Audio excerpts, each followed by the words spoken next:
બનાસકાંઠા જિલ્લાના અમીરગઢ તાલુકામાં ઇકબાલગઢ ખારા માર્ગ ઉપર આવેલ બનાસ નદીના પુલના મજબૂતીકરણ અને મરામતની કામગીરી શરૂ કરાઈ છે। આ કારણે આગામી 62 દિવસ માટે પુલ પર વાહન વ્યવહાર સંપૂર્ણ બંધ રહેશે। જો કે વાહન ચાલકોની સુવિધા માટે વિશ્વેશ્વર નદીમાંથી યુદ્ધના ધોરણે વૈકલ્પિક માર્ગ તૈયાર કરવામાં આવી રહ્યો છે। માર્ગ અને મકાન વિભાગ દ્વારા કરાયેલી રૂટીન ઇન્સ્પેક્શનમાં પુલમાં મરામતની આવશ્યકતા જણાતા સરકારે આ કાર્ય માટે 474 લાખની વહીવટી મંજૂરી આપી છે। હાલમાં પુલની બેરિંગ રિપ્લેસમેન્ટ અને એક્સપાન્સર જોઇન્ટની કામગીરી ચાલી રહી છે।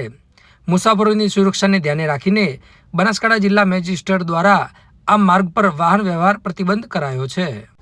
બનાસકાંઠા જિલ્લા મેજિસ્ટ્રેટ મેહર પટેલ દ્વારા પ્રસિદ્ધ કરાયેલા જાહેરનામા મુજબ 2/4/2026 થી 2/6/2026 કુલ 62 દિવસ સુધી આ બ્રિજ પરથી તમામ પ્રકારના વાહનો અને રાહદારીઓની અવરજવર પર પ્રતિબંધ રહેશે।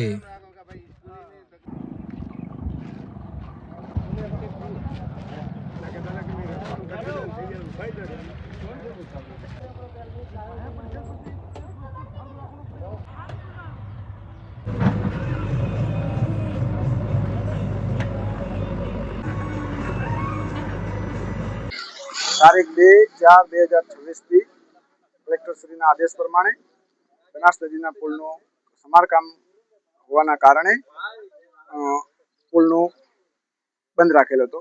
તો કાલથી સવારથી જ હું અને મુકેશભાઈ કોન્ટ્રાક્ટરના સતત કોન્ટેક્ટમાં રહી અને તમામ ઇકબાલગઢ, બાલુંદ્રા, વેરા, ઘાટા, ખારા, ઇકબાલગઢ આજુબાજુના તમામ ગામના લોકોને મુશ્કેલી પડતી હતી ત્યારે અમે ઉપર પણ રજૂઆત કરી અને ત્યાંથી કોન્ટ્રાક્ટર ઉપર ફોન આવ્યો અને ઉપર સાહેબ સુધીના આદેશ પ્રમાણે બાલુંદ્રાથી વિશ્વેશ્વર રસ્તો નાથ બાવાના ઘરથી આગળ થઈ અને વિશ્વેશ્વર સરોત્રી અને ઇકબાલગઢ જતા જોડતો રોડનું કામ આજે ચાલુ કરેલ છે અને ગામ લોકો અને તમામ લોકોની રજૂઆતના ધ્યાનમાં લઈને સરકારશ્રીના કામનું શરૂઆત કરી હતી।